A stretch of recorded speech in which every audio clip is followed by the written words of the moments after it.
नमस्ते सभी को। मैं प्रीति चिंडक आज आपके साथ गुरु पूर्णिमा इस विशेष और बहुत ही पवित्र पर्व पर कुछ कहने आई हूँ। गुरु पूर्णिमा का महत्व हमारे हिंदू संस्कृति में अगणित है। इस दिन हम अपने गुरु की पूजा तो करते ही है और इसकी अनेक पौराणिक कथाएं भी है जिसमें हमें गुरु प्रति उनके शिष्यों की श्रद्धा, उनका प्रेम दिखाई देता है। और ये जो गुरु पूर्णिमा का पर्व है, जो हमारे हिंदू संस्कृति की परंपरा है, ये आज तक चलती आई है और हम इसे बहुत ही प्यार से निभा रहे हैं। बहुत ही आदर से हम अपने गुरु का इस दिन ध्यान तो करते ही है, प्रथम हम उन्हें धन्यवाद भी करते हैं। तो प्रथम आज हम करेंगे गुरुर्ब्रह्मा गुरुर्विष्णु गुरुर्देवो महेश्वरा गुरुर्साक्षात् परब्रह्म तस्मै श्री गुरुवे नमः। हमारे जीवन में हमारे गुरु का अगणित महत्व है। बहुत ही बड़ा स्थान है हमारे जीवन में हमारे गुरु का। हमें जो सही राह दिखाता है, सही शिक्षा देता है, हमारे जीवन को साकार बनाता है, वही हमारे जीवन के गुरु है।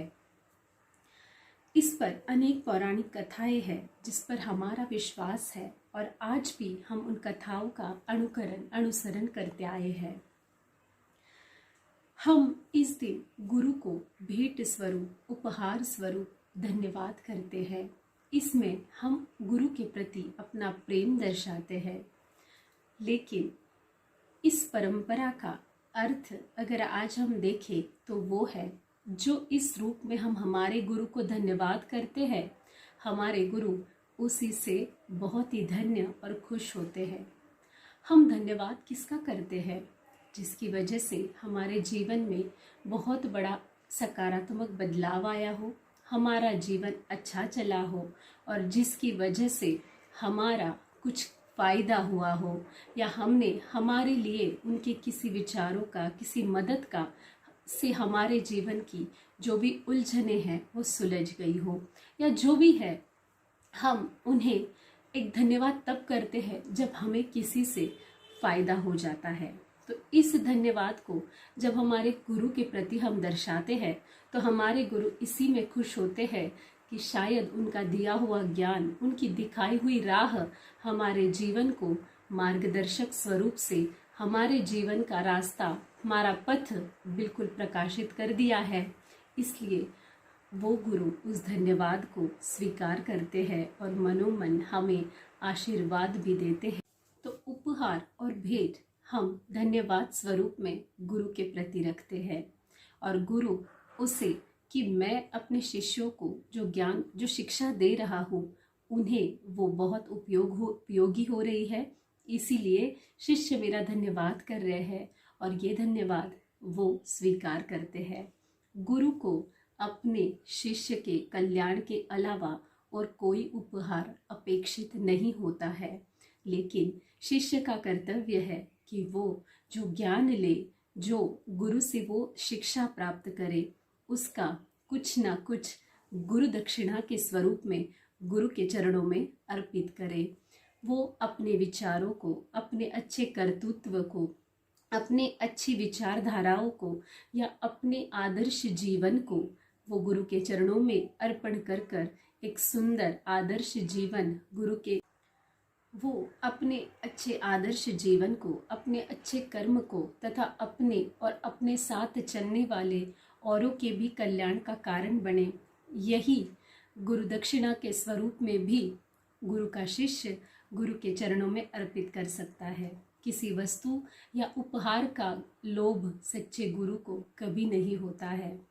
वो हमेशा अपने शिष्य का कल्याण ही चाहते हैं। यहाँ पे मुझे एक कथा याद आ रही है। एक शिष्य अपने गुरु के पास गए और उनसे कहा कि गुरुजी, मुझे सारे दुख से मुक्ति दीजिए और मुझे जीवन का सारा सुख दे दीजिए। गुरुजी मन ही मन मुस्काए और गुरुजी ने कहा कि कोई बात नहीं, आज आप पूरा दिन एक ऐसे इंसान की चप्पल सिर्फ ढूंढ लाइए जो जीवन में पूर्णतः सुखी है, जिसे अंश मात्र भी अपने जीवन से गिला शिकवा नहीं है, अंश मात्र भी वो जीवन से दुखी नहीं है। शिष्य ने कहा कोई बात नहीं, मैं ढूंढ लाता हूँ। और शिष्य सुबह सुबह ही निकल पड़े। पहले वो गए एक इंसान के पास, उन्हें बोला आपकी चप्पल मुझे दीजिए, मुझे दिखाई देता है कि आप बहुत खुश हैं। तब उस इंसान ने कहा कहाँ से खुश हूँ, मेरा पड़ोसी मुझे इतना तंग कर रहा है, मेरे जीवन में तो तकलीफें ही तकलीफें भरी है। उससे दूसरे आदमी से मिलने चले गए। आगे बढ़ते हैं, आगे और एक इंसान आराम से बैठा हुआ घर में दिखाई दिया। उनसे बोला भैया आपकी चप्पल मुझे दीजिए, दिखाई पड़ता है आपके चेहरे की मुस्कान से कि आप बहुत खुश हैं अपने जीवन में, सुखी है आपके जीवन में। उन्होंने कहा कहाँ से खुश हूँ, मेरी पत्नी से मुझे बहुत परेशानी है। ऐसे 3-4 करते करते अनेक अनेक लोगों से वो मिलते चले गए, लेकिन हर किसी के जीवन में एक ना एक दुख था, कोई भी पूर्णतः सुखी नहीं था। शिष्य ढूंढते ढूंढते शाम हो गई, खाली हाथ गुरुजी के पास लौट आए और गुरुजी से कहा गुरुजी पूरा दिन ढूंढता रहा, लेकिन कोई ऐसा इंसान नहीं मिला जो पूर्णतः अपने जीवन से खुश है। गुरुजी मुस्काए और बोले मुझे तो ये बात पहले ही पता थी। तो शिष्य ने कहा आपने मुझसे क्यों नहीं कहा पहले ही, मैं इतना ढूंढता नहीं। गुरुजी ने कहा कि आप अगर मैं सुबह ही कह देता तो आप मानते नहीं, इसीलिए स्वयं का अनुभव करना बहुत ज़रूरी होता है। देखिए यहाँ पे भी गुरु ने कृति से और अपने अनुभव से उस शिष्य को शिक्षा दी। तब जाके शिष्य को पता चला कि जीवन में अनुभव का क्या महत्व है, अनुभव भी बहुत बड़ी शिक्षा है। तब गुरुजी ने शिष्य से कहा जिनसे भी आप मिले हैं वो दूसरों से दुखी है, इसीलिए सुख की अपेक्षा दूसरों से करना ये सबसे बड़ी तकलीफ है। सुख अपने अंदर है, खुद में खुद को ढूंढिए, खुद में खुशी का महसूस कीजिए। दूसरों का अनुकरण करेंगे, दूसरों को देखेंगे तो हमेशा दुखी रहेंगे। इसीलिए ध्यान स्वयं पर केंद्रित करें, हर पल हर क्षण स्वयं को निखारते रहिए तो सुख अपने आप मिलेगा। क्योंकि जब हम स्वरूप देखते हैं तो हम हमारी छोटी छोटी खामियां को दूर कर देते हैं और हम हमें निखारने लगते हैं और हमारा जीवन हम सुंदर बनाते चले जाते हैं। और अगर यही हम उन सभी इंसानों की तरह अगर दूसरों में ढूंढे कि ये मुझे सुख देगा, इससे मुझे आनंद प्राप्त होगा, तो हमारी ये अपेक्षा कभी पूरी नहीं होती। अपेक्षा दूसरों से करना गलत है। गुरु ने कहा कि स्वयं को निखारिए, खुशियाँ और सुख अंदर ढूंढिए, क्योंकि सब हमारे अंदर है। हमारा दृष्टिकोण हमें सुख और दुख का अनुभव करवाता है, तो जो जैसे हम देखते हैं वैसे हमें आनंद मिलता है। अगर हम हर चीज़ को अपनी अच्छी और सकारात्मक नज़रों से देखते हैं तो हमें खुशी मिलती है। मतलब सुख का अनुभव हमें स्वयं करना है, स्वयं को स्वयं ही सुख देना है। यानी सेल्फ हमें हमारे तरफ ही, हमारे साथ ही अपने आप से खुश होना है, अपने आप में समाधान प्राप्त करना है। क्योंकि अगर हम दूसरों से अपेक्षा करेंगे तो हमेशा निराशा ही हमें मिलेगी। इसलिए गुरु ने कहा कि जो भी है आप खुद की काबिलियत पे विश्वास करना है, खुद से आनंद को प्राप्त करना है, स्वयं से मिलना ज़रूरी है। जब हम खुद से मिलते हैं, स्वयं का आनंद लेते हैं तो हमें सुख की प्राप्ति होती है। जब गुरु ने ये ज्ञान दिया तो शिष्य धन्य हो गया और उनके चरणों पे अपना मस्तक टिकाकर धन्य हो गया और बोले आज मुझे सच्चे सुख की प्राप्ति हुई है। तो यहाँ हमें पता चलता है जहाँ हमारे हर उलझनों को सुलझा दिया जाता है, जीवन का सही मार्ग दिखलाया जाता है, जहाँ हमारे हर शंकाओं का निराकरण होता है, जहाँ हमें सच्चा समाधान और आनंद मिलता है, जहाँ पे हमारे हर उलझन को सुलझा दिया जाता है, हमारे हर तकलीफ को खुशी और आनंद में बदल दिया जाता है, जहाँ हमें सच्चे सुख और समाधान का अनुभव होता है, वही गुरुचरण है और वही गुरु का ज्ञान है और वही सच्चे गुरु भी है। हम हमेशा सोचते हैं कि गुरु मतलब क्या, तो गुरु किसे कहना चाहिए या गुरु मतलब किससे बनते हैं या गुरु कैसे बनते हैं। तो यहाँ पे हम देखने वाले हैं कि गुरु की कोई परिभाषा नहीं है, गुरु के लिए कोई विज्ञान नहीं है, या गुरु के लिए ऐसा कोई नियम नहीं है। कोई भी हमारा गुरु बन सकते हैं, या कोई किसी के भी हम गुरु बन सकते हैं। गुरु यानी वो जो हमें ज्ञान दे, जो हमारा जीवन सुकर और समाधानी करे, जो हमें आदर्श जीवन की शिक्षा दे, वो है गुरु। कोई भी कितने भी किसी को भी गुरु बना सकते हैं। गुरु हमारे ज्ञान का स्रोत होते हैं। गुरु वो है जो हमारे जीवन को बदल दे, अच्छी राह दिखाए और हमारे जीवन को अच्छा आकार दे। ये यूनिवर्स, ये त्रैलोक्य इतना बड़ा है, इतना ज्ञान अथांग है इसमें कि हमें इसके लिए गुरु की आवश्यकता ज़रूर पड़ती है। और इतना ज्ञान है, इतना सीखने जैसा है, तो हमें एक गुरु से भी काम नहीं होता है। तो हम अगणित गुरु भी बना सकते हैं और किसे भी गुरु बना सकते हैं। गुरु बनाने की कोई परिभाषा नहीं है, गुरु की कोई व्याख्या नहीं है, या गुरु बनाने किसे है, क्या है, इसके पीछे भी कोई कारण नहीं है। गुरु जीवन में महत्वपूर्ण इसलिए है कि हमारा जीवन सुकर और सुखी हो जाए। तो गुरु किससे बनाना चाहिए? जो हमें ज्ञान दे, जो हमें सही मार्ग दिखलाए, जो हमारे जीवन का सही राह दिखाए, जिसके ज्ञान से हमारा जीवन सुंदर और कल्याणकारी बन जाए, उसे गुरु बनाना चाहिए। इस त्रैलोक्य के पूरे ज्ञान को अर्जित करना अगर पॉसिबल नहीं है, ऐसा अगर लगता है, तो मुझे लगता है इम्पॉसिबल भी नहीं है, क्योंकि ये ज्ञान देने के लिए गुरु है। तो इन्हें सही ढंग से ढूंढना ज़रूरी है। कितने भी गुरु बना सकते हैं, इतना ज्ञान है कि एक गुरु द्वारा ही अर्जित हम नहीं कर सकते, तो हम कितने भी गुरु बना सकते हैं। भगवान दत्तात्रेय, जिन्हें हम स्वयं गुरुदेव कहते हैं, उन्होंने भी अपने जीवन में 24 गुरु बनाए थे। और यहाँ जब हम उनकी गुरु की सूची देखते हैं तो हमें पता चलता है कि उन्होंने किस किस को और कैसे गुरु बनाए थे। तो हम देखते हैं दत्तात्रेय ने किस किस को गुरु बनाया है। भगवान दत्तात्रेय कहते हैं, आत्मा ही मेरा गुरु है। सही बात है, जैसे कि हमने पहले देखा, आत्मा ही हमारा पहला गुरु है, क्योंकि बाहर कुछ भी चले, जब तक हमें वो स्वीकार नहीं, जब तक हमारी आत्मा नहीं मानती, तब तक हम उसका अनुकरण या अनुसरण नहीं करते। इसका मतलब है हमारा सबसे पहला गुरु है हमारी आत्मा।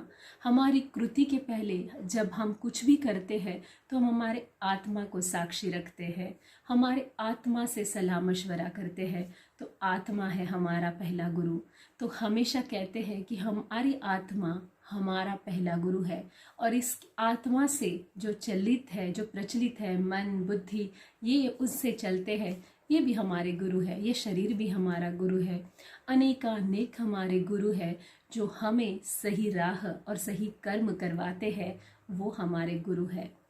तो भगवान दत्तात्रेय कहते हैं, आत्मा ही मेरा गुरु है, तथापि मैंने 24 व्यक्तियों को गुरु मानकर शिक्षा ग्रहण की है। भगवान दत्तात्रेय के गुरु है पृथ्वी, जल, वायु, अग्नि, आकाश, सूर्य, चंद्रमा, समुद्र, अजगर, कपोत, पतंगा, मछली, हिरण, हाथी, मधुमक्खी, शहद निकालने वाला, कुरर पक्षी, कुमारी कन्या, सर्प, बालक, पिंगला व बाण बनाने वाला, मकड़ी और भ्रमर।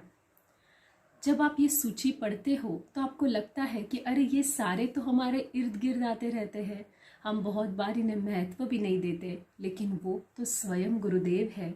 उन्होंने इन सब में गुरु देखे, इन सब से उन्होंने जीवन में सीखा और इन्हें सबको अपना गुरु बनाया। तो आपको पता चली गया होगा कि गुरु बनाने के लिए किसी खास परिभाषा, व्याख्या या विज्ञान की ज़रूरत नहीं है। जिनसे ज्ञान मिले वो गुरु है, जिनसे जीवन सुंदर और सुकर हो जाए वो गुरु है। तो भगवान दत्तात्रेय यही कहते हैं कि गुरु मेरे 24 थे, क्योंकि जिन जिन से मैंने ज्ञान लिया, जिन जिन को मेरा मन ने अनुकरण और अनुसरण करना चाहा, जिन जिन से मैंने जीवन में आदर्श लिए, उन सभी को मैंने गुरु बना लिया। जीवन में गुरु किसे और कैसे बनाएं, ये हमेशा हमें एक प्रश्न होता है कि हमें लगता है कि कोई बड़े ऋषि, कोई महान व्यक्ति ही हमारे गुरु बने, हाँ बन सकते हैं। लेकिन अगर हमें जीवन में कोई सामान्य सा व्यक्ति बहुत कुछ सिखा जाता है, हमें सिर्फ हमारी बौद्धिक नज़रें, मन की नज़रें खुले रखने की ज़रूरत है। और हो सकता है वो सामान्य व्यक्ति भी हमारा बहुत बड़ा गुरु बन जाता है और हमें बहुत बड़ी शिक्षा और ज्ञान दे जाता है। बस हमें ढूंढने की ज़रूरत है। वरना हम हमेशा सोचते हैं कि हम ऐसी व्यक्ति को गुरु बनाएंगे जो बहुत ही श्रेष्ठ है, जो ऐसी व्यक्ति को गुरु तो हमें ज़रूर बना लेना चाहिए। लेकिन उसके साथ साथ अपने आजू बाजू जो हमें हर वक्त ज्ञान देते रहते हैं, उन्हें भी गुरु बनाना ज़रूरी है। तो इससे हमें पता चलता है कि गुरु बनाने के लिए या गुरु जो बनते हैं उनके लिए कोई जाति, धर्म, रंग, वर्ण, भेद, लिंग, इनकी कोई भेद नहीं होते हैं। जो हमें ज्ञान दे, जिनसे हमें अच्छी शिक्षा का अनुभव हो, जिससे जीवन सफल हो जाए, कल्याणकारी हो जाए, उन्हें गुरु बना लेना चाहिए। हमें यहाँ पौराणिक कथा भी याद आ, यहाँ हमारे संत श्रेष्ठ श्री तुलसीदास जी महाराज, जिन्हें गोस्वामी की उपाधि मिली, वो उनकी पत्नी रत्नावली की वजह से, उनके कटु लेकिन ज्ञान भरे और मार्गदर्शन वचनों से उन्हें ऐसी सीख मिली कि तुलसीदास जी तुलसीदास से गोस्वामी तुलसीदास बन गए। उनकी राम भक्ति करने की जो अहम वजह है, वो जो उनकी राम भक्ति के लिए उन्हें प्रेरित किया, वो उनकी अपनी पत्नी रत्नावली थी। उनकी वजह से तुलसीदास जी राम प्रेम में ऐसे हो गए कि तुलसीदास जी का जहाँ जहाँ आज भी राम कथा होती है, उस राम कथा में तुलसीदास जी का स्मरण और नाम लिया जाता है। तो उनकी राम भक्ति को प्रेरित करने के लिए उनकी गुरु बनी वो उनकी पत्नी रत्नावली थी। इसीलिए गुरु किसी को भी इसीलिए गुरु बनाने के लिए कोई खास एजुकेशन या डिग्री की ज़रूरत नहीं होती है। गुरु उन्हें बनाया जाता है जिनसे हमें अच्छी सीख मिले और हमारा जीवन कल्याणकारी बन जाए। इसीलिए गुरु उन्हें ही बनाना चाहिए और उनकी कही हुए बातें और जो ज्ञान हमने अर्जित किया है उसका जीवन में हमेशा अनुसरण और अनुकरण करना चाहिए। वही गुरु के लिए बहुत बड़ी गुरु दक्षिणा है और एक शिष्य का कर्तव्य भी है। हर एक के जीवन में कोई ना कोई गुरु हमेशा होता ही है और आता भी है, बस उसे सच्चे दिल से पूजने की और मानने की आवश्यकता। इसीलिए आज गुरु पूर्णिमा के दिन जो भी हमारे जीवन के गुरु है, उन सभी को धन्यवाद करते हैं। उन्होंने जो ज्ञान हमें दिया है, जिनसे हमारा जीवन सुकर और मार्गदर्शक बन गया है, कल्याणकारी बन गया है, उसके लिए उनका धन्यवाद करते हैं। और इस गुरु पूर्णिमा को हम अच्छे और सुंदर आदर्श जीवन की गुरु भेंट उनके चरणों में अर्पित करते हैं और ऐसे गुरुओं को हमेशा नमन करते हैं, उनके चरणों में साष्टांग करके। धन्यवाद।